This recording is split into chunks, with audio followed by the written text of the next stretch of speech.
I was 6'2" when I was 14. Wow. And I developed severe osgood sclerosis, which is it's your knee joints grow faster than the ligaments, and it's severe pain, and I couldn't run.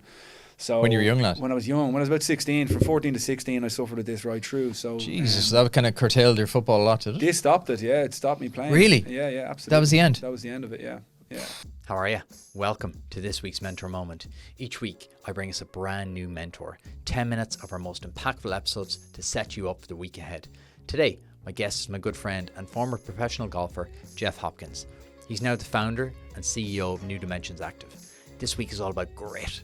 How do you find it? How do you use it? And how do you deal with setbacks? This is pro sports turned pro business. Here's my chat with Jeff. Through schoolboy, I played on Robbie Brady, Jeff Hendricks, famous St. Kevin's team. We were four-time All-Ireland champions, and we were a phenomenal young team. I think if I'm not mistaken, 9 of our starting 11 for St. Kevin's started for Ireland. So we had a very strong team, yeah. So we got scout, we got trials everywhere. I was away with Liverpool, West Brom, Blackburn.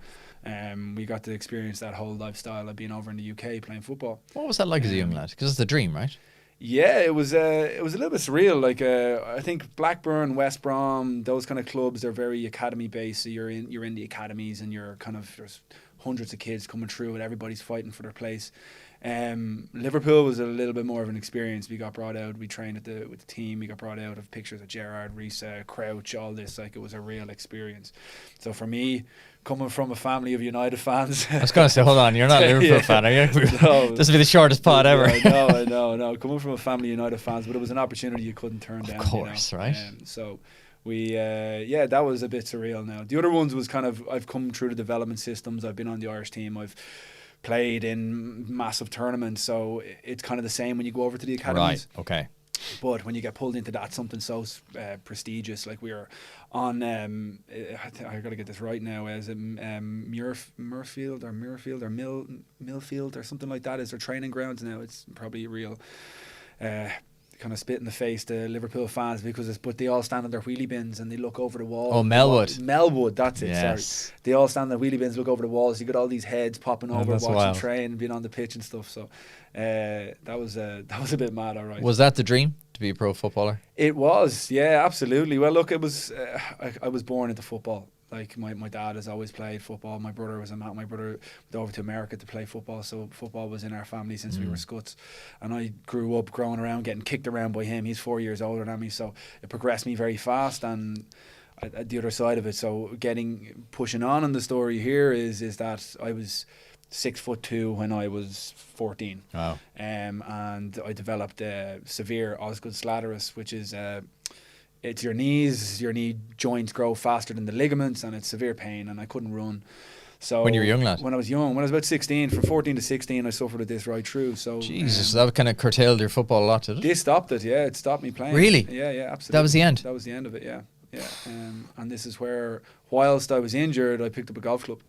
And I started turning my focus to actually playing an individual sport, which for me, I actually found a lot more satisfying. You didn't have to rely on anybody. What you put into it, you got out of it. You couldn't header a ball off the line, and your mate would go up and he would smack off his knee and go in, and he would get the clap and the Bula bus after it, and everybody would cheer for him when you've just saved the goal. In golf, it's literally you make the mistakes, you make your failures, and you deal with them. So for me, I just adapted to this sport like no other. I fell in love with the game, and from about 14 to 24, I played golf. Wow. I played professionally from 20 to 24. Wow. Yeah, so that was in the space of 15 to 17, I got down to scratch. 15 to 17 down to scratch. That's wild. And then from there, I went over to the UK, and I was invited over to a golf academy in the UK. So I actually left home when I was 15. So I went over there playing soccer, and I played golf. Were you chasing the golf dream to substitute in for It was the football? funny. I kind of went over there to play a bit of football, and the golf was there at the kind of the back. So this academy that I went to, I kind of facilitated both. And the injury, just I couldn't play, I couldn't train, I couldn't do anything. So I just started playing golf 10 hours a day, and I got very good very fast. Were you channeling all the energy? Were you? I was kind of angry as well. You know, like you're kind of a bit pissed off, and you want to. But your dream gone at 15. Like as a young lad, it's very hard to it'd be hard to process that as an adult. But as a young lad, it's probably like very difficult to get your head wrapped around it. Yeah, I never really looked back on it and thought of the process of how I dealt with it. To be honest, I kind of have an ability to just keep moving, and I put all the energy that I put into that sport into my next, and the next was golf, and it was much more challenging sport. It's if anybody asks me what's the closest thing to business, it's golf. There's 1,000,001 possibilities of what can happen out there. Grass, lie, ball, wind, rain, hail, time it takes you to play, concentrate, everything. It's a minefield. So I love the challenge of it, and that you could never perfect it, and when you thought you had to perfect it, it slaps you in the face. So from when I was 17, then I got selected to play for Ireland, which was my first cap to play for Ireland. I played home with the nationals, I played boys golf, and then I got the opportunity to go to South Africa to train with the late Wayne Westner. Wayne was a top 20 golfer in the world, and he's a South African. He lived in Ireland. Phenomenal player, won the Dubai Desert Classic, the World Golf Championship with Ernie Els. His resume goes on, and he took me under his wing, and I went out there, and he taught me everything he knew about the game. Became a massive mentor for me. So you moved to South Africa first. So I went over there for an 8-week training camp, and at the last week of the 8-week training camp, he turned to me and said, "We have to go to Q school." He says, "You are too good to go home and play amateur golf." And what age were you? I was 19, and I went to Q school. What's Q school for anyone not familiar with it? It's a qualifying school to get your playing rights to play as a professional. So in theory, you play for money. When you're an amateur, you just play amateur tournaments. There's no real money involved, but you kind of play for ranking. For this now is go in, you can actually start to win money. You can make a living out of it. People can sponsor you. That's the progression of it. What did you want as a young lad when you were 19? You're going over there. What was your dream then? Then it was to be a golfer, like everything. Like it was 14 hours a day, every day. Like I did prior to going to South Africa with that same academy that I went to the UK with. I used to spend my winters in Spain.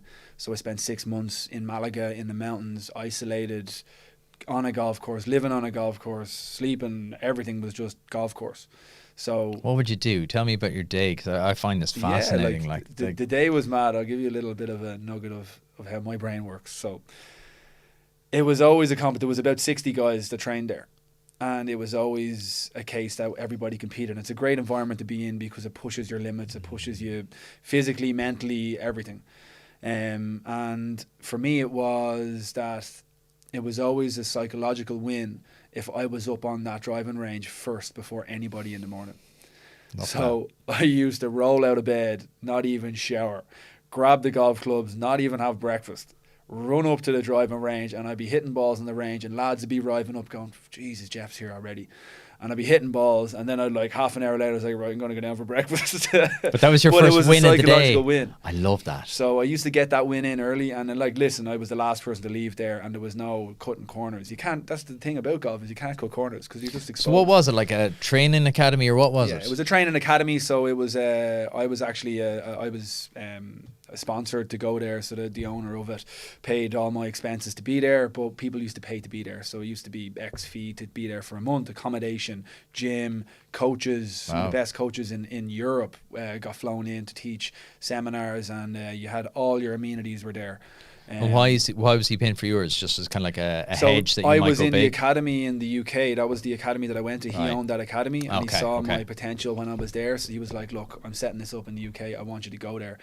But then what ended up happening with the progression and how kind of good I got in a short period of time, in no time there was 15 or 20 Irish in the academy in Spain. So like the Irish were flooding over to it. So he was making it nearly a business thing for him. But yeah, so the kind of backbone to that end of it. So the academy was it was a morning. It was 6:30, 7 o'clock in the morning on the range, and then you'd be leaving there when it got dark at 8 o'clock in the evening. And So what are you training all day? All day, yeah. And what are you doing? Like, so like there was a 9-hole par 3 course, so you'd actually go out. We used to do laps of this, like competitions, 5 are in, 10 lads to play, and then you play 9. Whoever was lowest score, you go again. So you'd burn up about 4 hours playing that.